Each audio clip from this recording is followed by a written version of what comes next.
ผู้จบผู้งามไปไล่ไปเลยแก้มน้องไปเลยส่งกาแฟบ้านนี่ก็อันเนี้ยบ้านหัวยืงซื้อในไหนเจ้านะซื้อในไหนซื้อนางพวกเราแจ้งเนาะไปเฮ็ดเวียกลาว เฮ็ดเวียกอยู่ไส เฮ็ดเวียกอยู่เวียงโอ้หากะมาจะไปจากมือน่ะหากะมาจากมือจะไปกับเป็นปีตัวไปที่เวียง โอ้จะอยู่แถวไหนน่ะเขาอยู่แถวทุกปุกโอ้ยบ้านนายแล้วทุกปงน่ะแม่นบ่แถวบ้านใดล่ะแถวบ้านทุกนาเล่านะแถวนาเล่านะ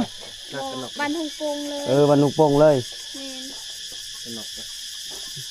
แถวนั้นมันเป็นช่วงใกล้กับสนามบินวัดไต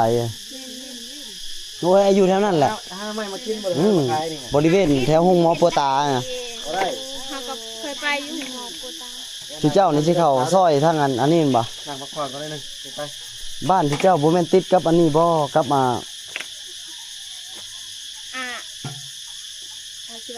ตอนหน้าปั๊มน้ำมันตัวนั้นเด้ปั๊มยังเกาะเขาเอิ้นนะปั๊มเหลืองๆน่ะบ่เฮ็ดงานยังอยู่น่ะเฮ็ดเวียกเฮาไปขายเครื่องโอ้มันบ่ขายเครื่องอยู่ตลาดโพดินเลยเดือนเท่าไหร่หลายอยู่นั่นเขาอยู่ตอนนั้นเดือนนึง3 ล้าน3 ล้านปีละปีเดียวอยู่นะปีนึงโอ้มึงก็เมื่อยเด้อหยอกผู้สาวก่อนหยอกสาวนางผู้จบผู้งามนี่ดีเนาะเจ้ากันเนาะมาโดนละแม่นมาสิเป็นเดือนแล้วมามาเป็นเดือนเลยเด้อหยอกผู้สาวอยู่บ้านสาวงามบ้านป้าเด้อทุกคนเลยอันนี้สาวนางสาวงามประจำบ้านเนี่ยวะบ้านหัวยืงบ้านหัวยืงจำชื่อผิดตลอดเลยบ้านนี้มีธนาคารบ้านเนาะบ้านเนาะจำได้แต่ชื่อคนนี่หรอนี่เห็นบ่ธนาคารบ้านนี้เนาะมีปะมีเขาเฮ็ดเวียกสาวนางอยู่จักปีสาวนางประจำอยู่เมืองพิณ17 ปีโอ้เจ้ากับผู้งามเลยเนาะไอ้มาแต่เก่าคือบ่เห็นเจ้าจึงพ่อดอกเนาะเจ้าไปเฮ็ดเวียกเนาะก็มาผู้จบผู้งามไปไล่ไปเลยแก้มน้องไปเลยส่งกาแฟกันเนาะไปหาหน่อไม้บ่นี่นะอันนี้น้องสาวไปหาคิดว่าสาวนางไปหาหน่อไม้ไปหาเด้อเจ้าก็ไปบ่พาไปหาหน่อไม้นั่นได้บ่มื้อหน้าเอาไปหลายคนเนาะไปหลายคนม่วนไปหากินก็ม่วนเลยบ่ได้เฮ็ดให้บ่ว่าแล้วเราไปอยู่เวียงดนเลยบ่ได้มาเนาะเจ้าต้องการคนไปซักให้ซอยอยู่บ่โอ้ต้องการหลายไปบ่ไปเลยไปเลยเอาไปได้เอากับไปได้ต้องการนี่ดีบ่เจ้าผู้ใดไปซักให้ซอย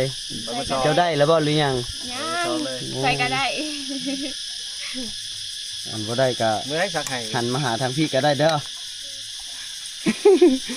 โอ้ยพี่น้องเอ้ยที่พ่อจะมาเห็นดอกคันว่าเพิ่นอยู่บ้านนี่เวลามาดอกมาหยังนี่จะเห็นเนาะดอกเคยมาวะโอ้เคยแล้วมาเลาะดินเท่านี้ตลอดบางทีมาแต่ว่าก็ไม่ได้มาตลอดหรอกโดนมาตลอดโดนมาเท่านึง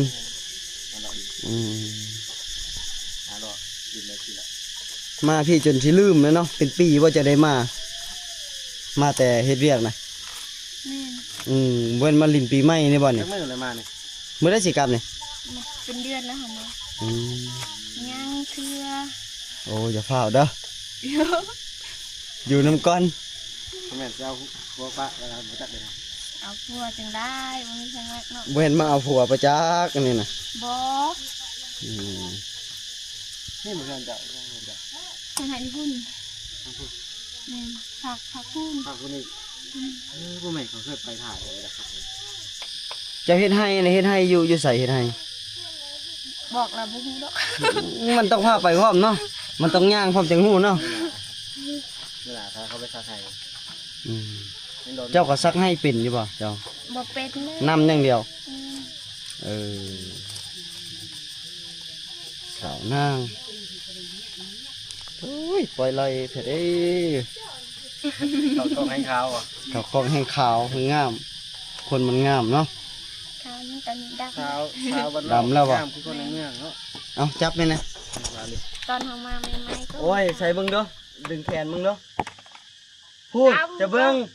โอ้อายว่าขาวๆอย่าไปเทียบยิงก็โอ้ตายแล้ว โมแมน นี่ก็ตากแดดตากฝนมันก็ดำตัว โมแมนมันเหือมันออกปกติห้องก็ดำในเก้านะ แม่น ขนาดข้อกันยังกันตากแดดนะ แม่ก็ข้าวขึ้นมัน ถ้าข้าวขึ้นนี่เลย นั่นนะ ป้าอยากให้เห็นเลยเนาะจนบุกล้าออกเฮือนเป็นเดือน บอกเลยเช้าวันนอกงามสนิทกันดีแล้ว โอ้ถือว่า บอกขอโทษเช้าแบบคนรักเกิดแบบคนระบบโดยจริงมันงามสนิทกันดีแล้วที่เก่า ไอ้ซี่แท่งดาวไม่ใช่เลย แค่ไหน แท่งดาวเอาอะไร สาวนาโอ้ยยิ้มก็งามแท้เด้ กลับไป มีสิกลับไปอยู่บ่ ไม่ได้สิกลับไปเลย จากแต่ยังบ่มีกันหาเวียกไม่เฮ็ด อืม เดี๋ยวเขาเอาไป เคยไปเวียงน้องเคยไปเวียงจักเทื่อล่ะ เธอเดียวเฮาไปอยู่สวรรค์2 ปีแล้วก็อยู่เวียงปีหนึงแล้วก็มา นั่นเนาะ เดี๋ยวเฮ้ยเขาเอาเบอร์ไว้มีหนามาดินหนองชื่อตามที่ยังไงคือมันยังมีนั่งกันกิจกรรมมันเองถ้าว่าข้างนอกยังพันเมื่อยังก็มานั่งดินน้ำ สาวนางยิ้มงามไม่ได้สาวนางนะ งามเขียวห้าง โอ้ยอย่าว่านั่นนะมันบ่ขึ้นกับนั่นนะหอยยิ้มหวานสาวนางกลางคืนผู้บ่าวมาลิ้นนำอยู่บ่ บ่มี บ่มีเห็นบ่ แท้ อืมมาเถิดหาเฮ้ยสาวนางเอาผัวแล้วได้บ่แห้งแล้วบ่ได้ไปเวียงเลย มาโลดบ่มี อืม หัวดอก จะได้บ่ใจมาก็บ่ทิดมาลิ้นนำโอ้ยมือขึ้นผัวแล้วได้บ่แห้งแล้วลุกแล้วเนาะ ดีใจน้ำกันได้เลยแต่ว่าถ้าอยากพูดดีๆแล้วเนาะ บัดนี้สาวนางนี่ปกติไปให้บ่ ไปบุกมันกันแล้วเลยคือให้กันแล้วไป โอ้เก่งแท้เจ้าเนาะ บ่ได้เก๊กบ่ได้เฮ็ดผู้เดียวเลยหลายคนก็ นั่นน่ะโอ้มักหอยยิ้มสาวนางนี่เลยว่ะยิ้มผัดคนแบบคนยิ้มหวานนะเนาะแม่นบ่คนยิ้มหวานเนาะบ่ฮู้แล้วต้องให้คนเบิ่งเอาเนาะน้องเป็นคนแบบอัธยาศัยดีเด้อน้องนางนี่เป็นคนงามเว้าจาสุภาพ เขาเอิ้นว่างามทั้งนอกงามทั้งใน เอาเว้าอีหลีเด้อน่ะเว้าแท้เนาะ เราตอนหักแขกดี อันน่ะหมู่คู่ก็เอาผัวเอาหยังเบิดแล้วเนาะ ก็จะเอามันได้ อืมรุ่นนี้น้องนางอายุก็17 ปี แต่ว่าน้องออกจากบ้านนี่ตั้งแต่อายุเท่าไหร่ก่อนล่ะ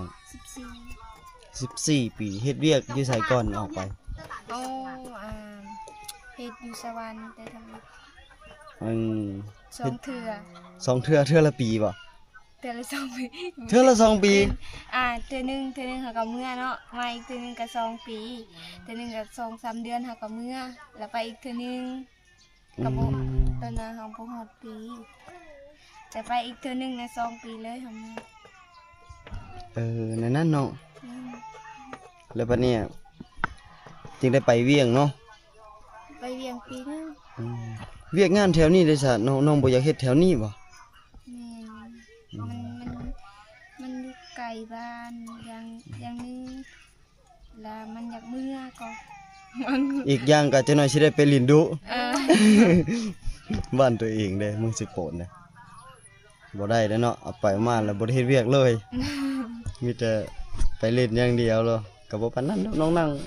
บ่ถึงขนาดนั้นดอกว่าหยอกน้องซื่อๆแต่ว่าเป็นคนยังน้อยอยู่ แต่ว่านิสัยเป็นผู้ใหญ่เนาะ โอ้ผู้เจบผู้งามแท้เด้มันอำนาจอยู่พี่เนี่ยเขาอาบอยู่ไส บางคนก็อาบอยู่พุ่นบางคนก็อาบอยู่พุ่น เขาอาบสายห้วยบ่ แม่ อืมแต่น้ำนี่ใส่บ่ได้บ่ท้องนาง